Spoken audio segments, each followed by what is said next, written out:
Ayla Harris. I'm a loan officer with First Home Mortgage. Let me tell you about what I do. So getting you into a house, the reason why we wanted Brittany to go first is because if you have a plan, then we can work the plan. There are so many different ways to design your loan. There are 4 different loan types. We've got loan products galore. What's most important is getting you into a house that's going to suit your needs, but also match your goals, okay? So if you don't have the goals, I'm not sure how to put your loan together. You tell me where you are and where you want to be, and I put you in the loan for that, okay? I don't tell grown people how to spend their money. I'm adamant about that. Oh, okay. I present options, okay? We have this option, here are the pros and cons, short and long term, okay? Here's this option, pros and cons, short and long term, okay? So when we sit down and meet, my office is in Canton, so it's in the city, but if that's too far, I'll come here, I'll meet you. This is Intro to Mortgages 101 to go over the basics, okay? So here's a summary of the home buying process and where I fit in and where everyone fits in. So the first part is pre-approval, okay? We're gonna go over 5 things: credit, employment, income, how much you have saved up, but most importantly, your goals, okay? So if I have a client who's coming in to say, okay, my son's going to college, I don't wanna pay room and board, I wanna rent, I wanna buy a house, their friends can rent it to pay the mortgage, I'm gonna be out of this house in 4 or 5 years, okay? We're gonna consider an adjustable rate mortgage, get the low rate, get in and out before it adjusts, problem solved. If you're gonna be in this house for umpteen years, this is the house you're going to retire in, we probably wanna do a fixed rate, okay? That way you have some consistency and some peace. If we're going into retirement, that's a separate issue. Will you have the cash flow or the savings on hand to cover that mortgage when you potentially have a reduction in income, okay? So we have to have a conversation about what the plan is so I can put you in a loan that meets your needs, okay? This is where, First Home, that's me. Shopping, that's where Karen comes in. That's HGTV, that's the fun part, okay? That's HGTV, that's like, it's all like, but I'm not involved in that. So if you say, Ayla, should I buy this house? I'm gonna tell you, I don't know, I've never been there. If there's anything to do with the dollar sign, you're gonna call me, okay? Now negotiate. This is where Karen works and I support her. So I say, okay, here are the numbers. This is your wiggle room for negotiating, have at it. That's her area of expertise. And then she says, okay, here's my offer, here's what the strategy is, and I make sure that the numbers work for that loan. Okay, I support her in that negotiating process. Contract. This is where everybody kicks into high gear, okay? So I'm working on your loan with my processors, Kate or Megan, to get your loan done. Karen's with you at the home inspection and will advise you on, okay, what's important, what's not important, here's what this means, here's what some approximate costs are. She's like your right hand, okay? And then the title company. Buying a house is a financial and a legal transaction. Write that down, okay? It's financial and it's legal. The title company is, we'll have someone coming in to go over it, but essentially, they're taking care of the legality of that purchase, okay? So from the seller to the buyer, does the seller have anything going on that would prevent the buyer from taking clear title to this house? Tax liens, judgments, mechanics liens, shenanigans, who knows? It just needs to basically be transferred to you without any encumbrances, okay? And then closing, this is a celebration. So the title company facilitates that. Your agent will be with you. And for first timers, I make it to like 95% of my closings for first timers. If you start the process with me, I want you to finish with me as well, okay? During this time, I'm gonna figure out what you like, and I'm gonna get you a gift, okay? So that's what you can expect. Any questions about this process overall? No, it's pretty self-explanatory. Okay, so let's talk money. So let's talk about how you come up with a mortgage payment. Whatever you see on that website that rhymes with pillow, okay? don't believe it. They're assuming that someone has credit in like the high 7s or 8s. They're assuming that you're putting 20% down. Right. Yeah, they're assuming all these things that don't apply to most people. Okay? So this is a breakdown of loan types and then how we come up with a mortgage payment. Okay, so for the example, we're working with a $200,000 house. There are 4 types of loans. Let's go over that first. The first one is VA for veterans. Is anyone in this room a veteran besides you? No? Okay. Well, VA loans, they have their own type of loan. USDA or Rural Housing Service, That's a loan for people who want to live in a rural area and they have to be under a certain income limit, okay? Then we have FHA, Federal Housing Authority Administration, and then we have conventional financing. So with conventional, if you've heard the term Fannie Mae or Freddie Mac, those are conventional loans, okay? So when people talk about a fixed rate mortgage, your mortgage is just your principal and interest. That's the part that's fixed. Your escrow, taxes, property taxes, homeowners insurance, mortgage insurance, and potentially any association dues, ground rent, condo fees, if you have an HOA, those things can change. So over time, even with a fixed rate loan, your payment can change. And it will change because taxes will change. Okay, that's a given, okay? So that's escrow. Escrow is a fancy word for savings. Don't overthink it. So when your tax bill comes due, in Howard County, taxes are due, I feel like it's September and December, or it's July and December. Instead of you getting that bill for a couple $1,000s, the mortgage company gets that bill, and we take the money out of your payment, set it aside into escrow or savings. When the bill comes, the mortgage company pays the tax bill. When the insurance policy comes due, the mortgage company pays that bill. That way you don't have any large unexpected expenses, even though you know it's coming.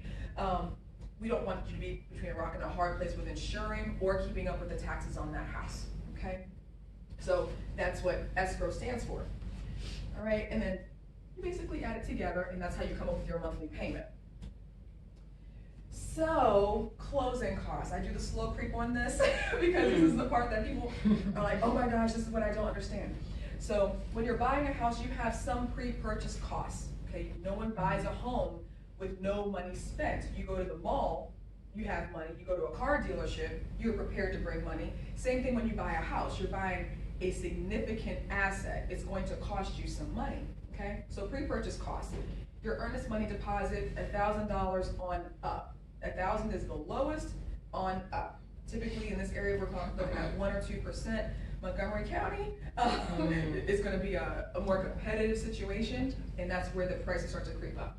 Your home inspection, $400 on up, and then the appraisal for your house, typically $500. So just on the low end, best case scenario, you're going to come out of pocket at least $1,900. That's just to even entertain. Yes, ma'am. That's per home that you submit an offer for, correct?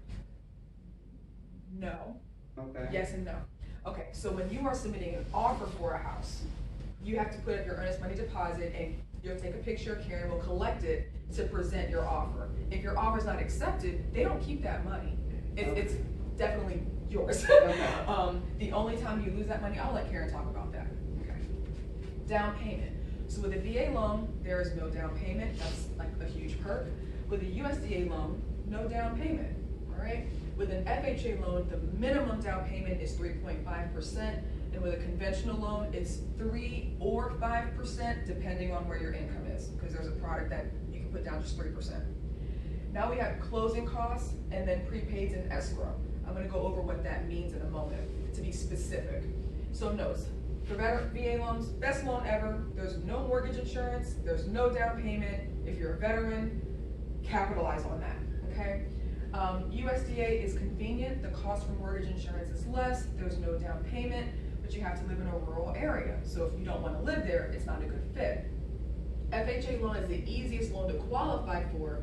The conventional loan has stricter qualifications, but you have the option to just straight cancel your mortgage insurance, okay? That's the ideal situation. Let's talk about that for a minute. Mortgage insurance. When you buy a house, there are 3 insurances. Homeowners, write this down. Homeowners insurance, mortgage insurance, and then title insurance. Mortgage insurance insures the loan itself. Homeowners insures the house.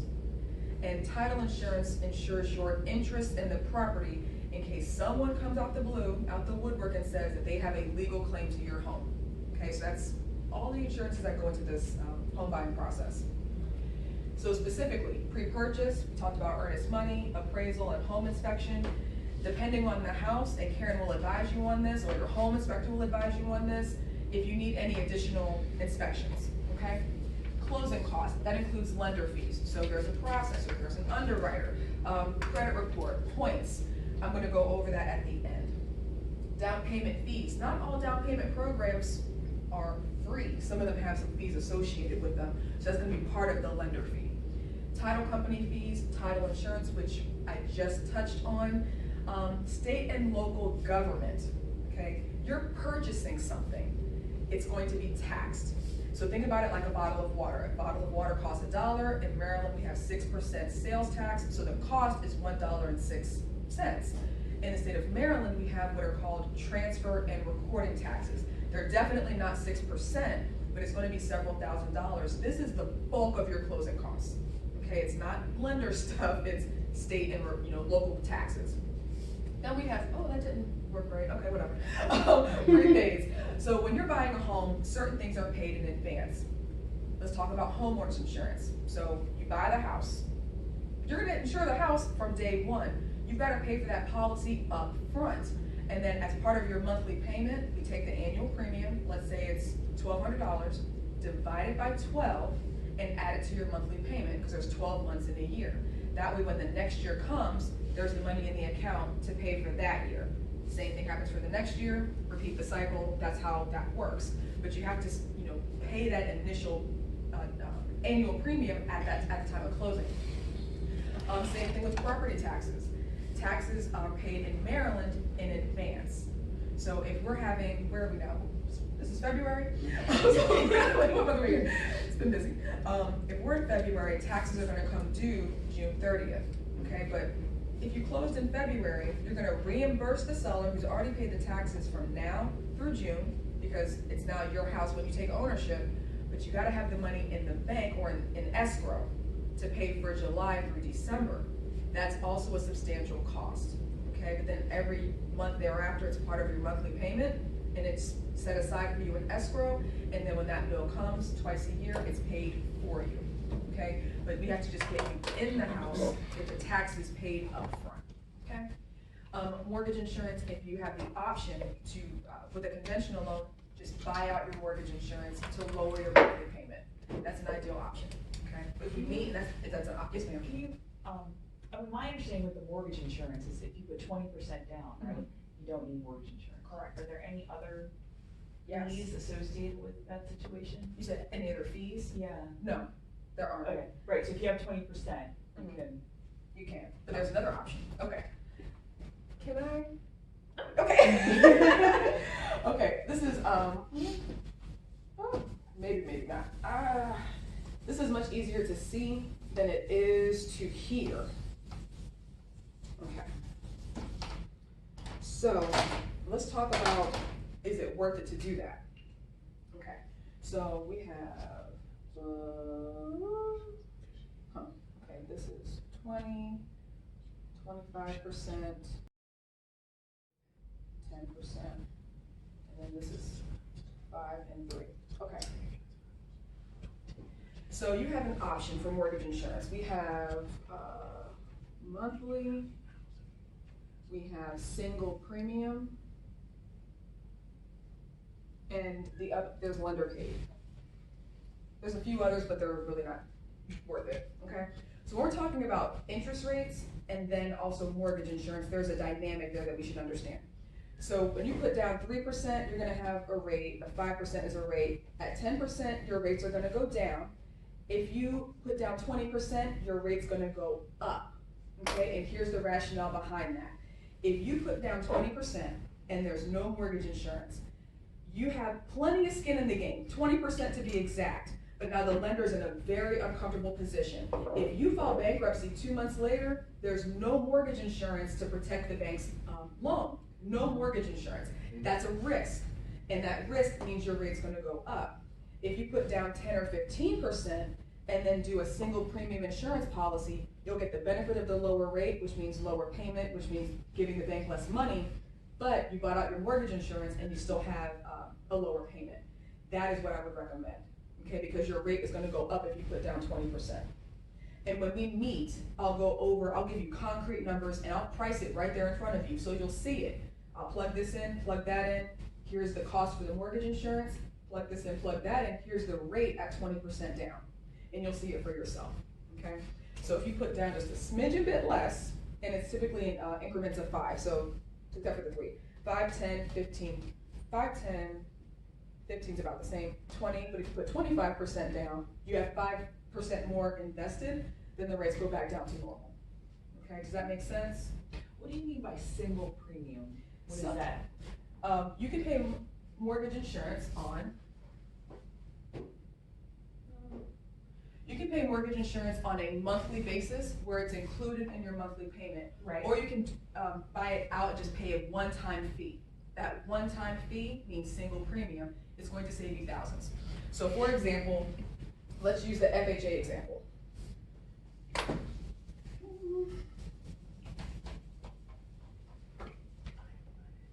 So if we use the FHA example, 141.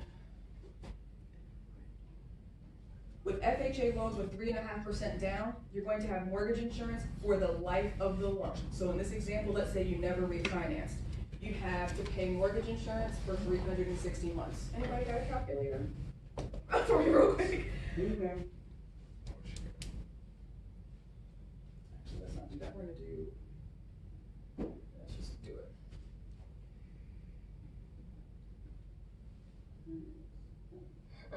$50,760.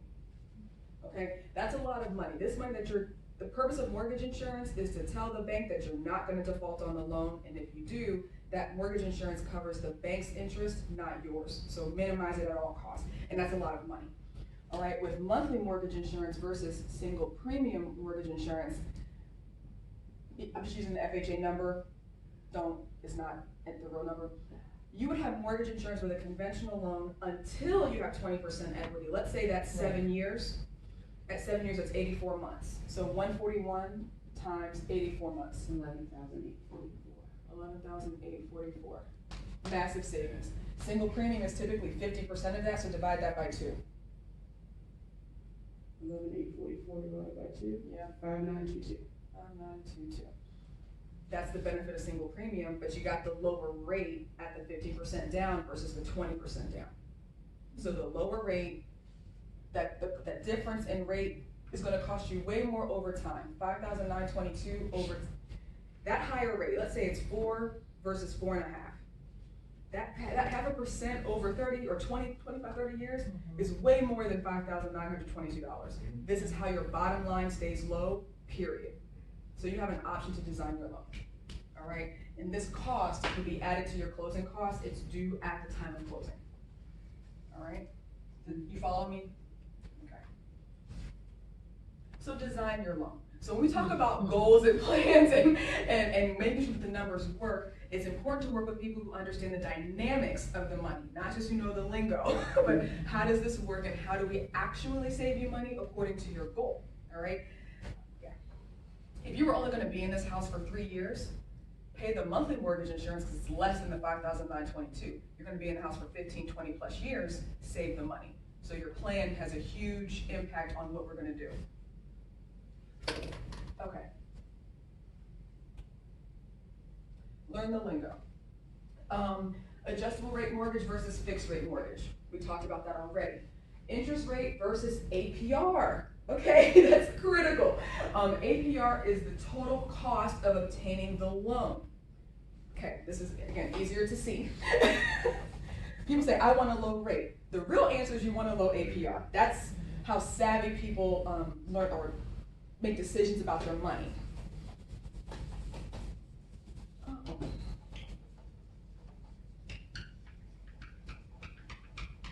Okay. So APR takes into account the total cost to acquire the loan. We're going to assume everything else is different except for just the rate. So we're going to focus on that for a minute. We have interest rates, we have points, we have the cost, and then we have an APR situation. All right, let's use the example 3.5, 4, and 4.5. This is a rate.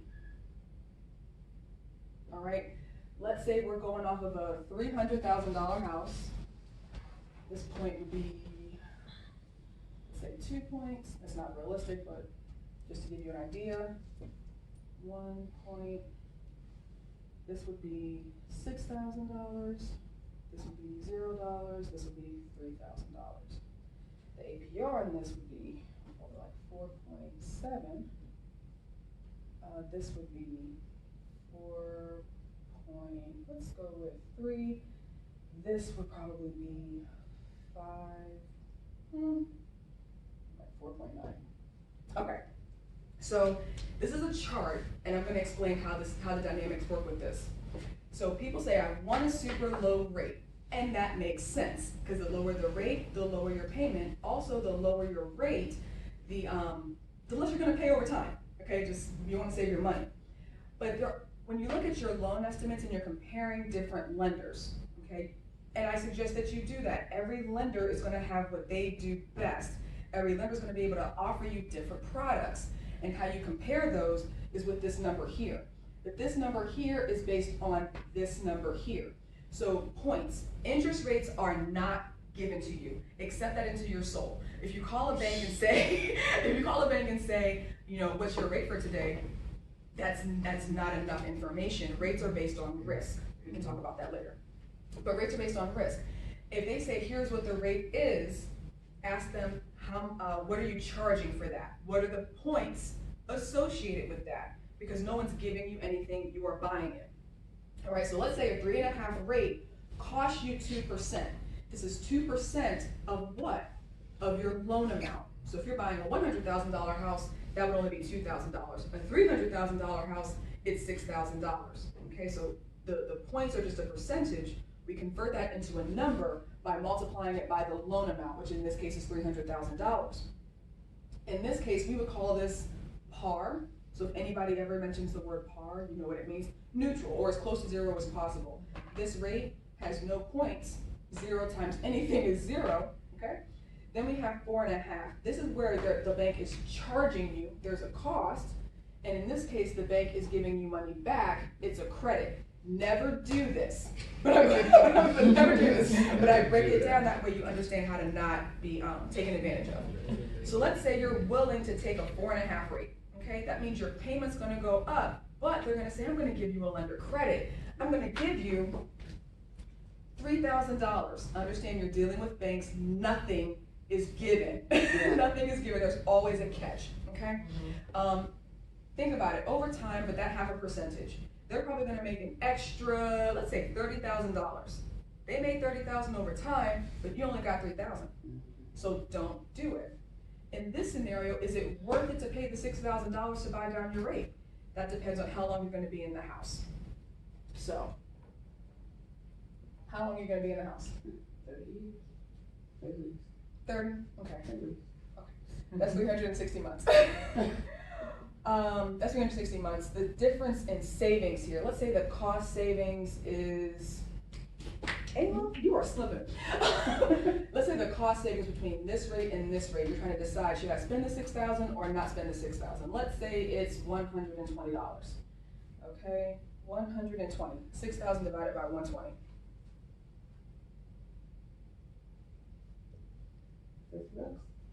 That's 50. Okay, it's 50 months. 50 months. Okay, so if you're going to keep that loan, not the house, but the loan for more than 50 months, it's worth it, because after those 4 years and 2 months, you're just saving $120 per month. You're just saving $120 per month as opposed to taking this higher rate. Okay, so when we're talking about points, is it worth it? It's based on how long you're going to be in the house. Okay, and that's part of the conversation that we'll have when we're designing your loan to make sure that it meets your needs. Now, APR. APR is always going to be a little bit higher than your interest rate, and that's normal. That APR factors in the cost to get the loan. So points, that's the predominant factor, but also the cost for your appraisal, the cost for your credit report, processing fees, underwriting fees. If one bank is charging 4% and the APR is 4.3, another bank is charging 4% and the APR is 4.9, what's the difference? Why are you charging more to just get the loan? What's the difference here? What are you offering me in exchange for this higher APR? That's the question you need to ask when you're talking to your lender. So here's how you start to, and of course we'll talk about this later, but the idea is to make sure that you have an idea of the dynamics of the money that you're about to borrow. Don't accept a loan because the loan officer was pretty. That's not the way to go. You definitely want to look at APR, you want to look at your points, and you want to understand the benefits of the products and how it's truly going to save you money at your bottom line, not just cash to close. Okay, because everything we're doing with a mortgage is about time. Okay, don't make a decision for today when we're thinking about the next 20 to 30 years. You follow me? Yeah, Mary. So, if you're looking at the rate and the APR for lenders, Mhm. what is a good difference in the two numbers? What is a feasible difference between those two numbers? If you're not using any programs, like no down payment assistance programs, the APR should not be more than 0.4 higher.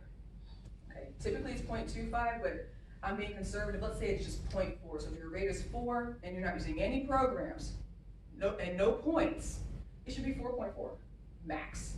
Okay, if you're buying down the rate because it makes sense because you're going to be in the house longer than 50 months, it's going to be higher than that. If you have certain down payment programs have fees, those are factored into the APR. So you can't, if one lender says do Maryland mortgage and this other lender doesn't, you're not really comparing apples to apples.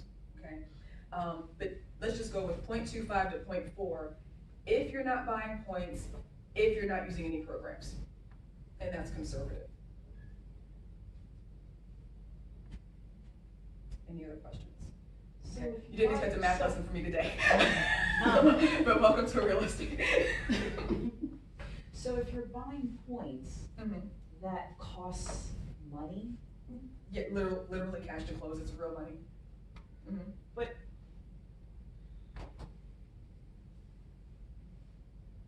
so that difference is represented in the APR? Or is there more fees associated with buying points? No, just the points, Okay. no extra fees. All right. So it's worth it to buy points if you're gonna stay for 20 years, basically. Absolutely. Okay. If you're going to keep that loan, you can The keep loan. the house, but if you're gonna keep that loan for 20 years, absolutely, buy the points.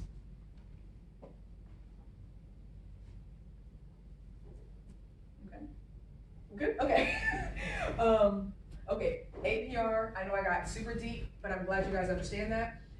Appreciation, depreciation, self-explanatory, equity upside down, I don't really want to get into that. Learn the lingo, what's important here. Asset, liability versus investment. Everyone says a house is an asset. They say, oh, my home's an investment. No, it's not, okay? No, it's not. An asset is a useful or valuable thing, so your house is an asset. But if you have a mortgage on it, you also have a liability. That's a debt, okay? An investment is something that pays you, not that you pay for. If you're paying for it, you're a consumer. If it's paying you, you're an investor. That's the difference. So if you're renting out your basement, or you're renting out your top 2 levels, your house is now paying you. If you have a gorgeous backyard and people pay you to have cookouts there or to have weddings there or something to that effect, your house is now paying you. If you work from home and as a result, you no longer have a car or you no longer pay as much in insurance or for gas, that home has now saved you money. It's not necessarily paying you, but it saved you something. Now your house is an investment. But if you live in it and you pay for it, it's an asset and a liability. But it is not an investment until you sell it, hopefully for profit. If you sell it at a loss, it was never an investment. If you make money on it, that's when it becomes an investment because the house paid you, okay? So I hate to say, I'm gonna make this investment. It's like, who's paying you? It's very important. Who's paying you? Because if you're the one paying, you're the consumer, you're not making any money. We talked about escrow and impound account. So out of your total monthly payment, you've got the mortgage, you've got the escrow. Escrow is just a fancy word for savings. Don't overthink it. This I'm going to touch on, and then I'll be done. Deed and deed of trust. Like I mentioned before, buying a home is financial and legal. The financial part is called a deed of trust, promissory note, mortgage note, because the bank is trusting that you'll pay back the money. Okay, so that document is between you and the bank. The deed is ownership from the seller to the buyer. Okay, so let's talk about how you hold title. I'm gonna let you talk about that. But if you're between a rock and a hard place and you're thinking, well, should I add someone to the deed? Should I add someone to the deed? If you add someone to the deed, they have all the privileges of home ownership, but under the responsibility of the loan. Talk about it, girl. Right? Don't put nobody on your deed. Do not do that. Somebody that did that, he is screwed. Okay? Right. I'll tell you how to do it in a way that doesn't hurt their feelings and doesn't give them a Okay. I'm going to talk about tenancy. The ways that you can own a home, okay? Legally own a home. But that's really important. But also for estate planning, if you're of a certain age and you don't want your house to go to probate and you haven't gotten a will yet, which is part of your, you talked about income protection, protect that money and tell people where it goes with a will. That's really important, which I don't have. I've got the insurance, but I don't have the will. I don't have the financial power of attorney. I don't have the medical power. I don't have any of the documents. I just got the money. So I have to work on that. But that's my point is don't make this major purchase and not protect yourself. You're going to make this purchase, protect yourself, and then transfer that wealth to the next generation. Okay, don't let your kids start at square one. Don't let your nieces or nephews start at square five. Yeah. Because of your work, they should continue to achieve from where you left off. Okay, and that's the end of my presentation. Okay.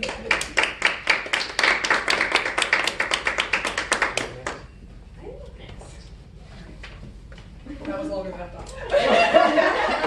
That was great. Okay, good. I don't have any slides or anything, so I'm just gonna talk. I gave you handouts. Usually when we do the consultation, so after you have met with Brittany, Ayla, you come to me, right? So you're coming to me, and we are. So, oh yeah.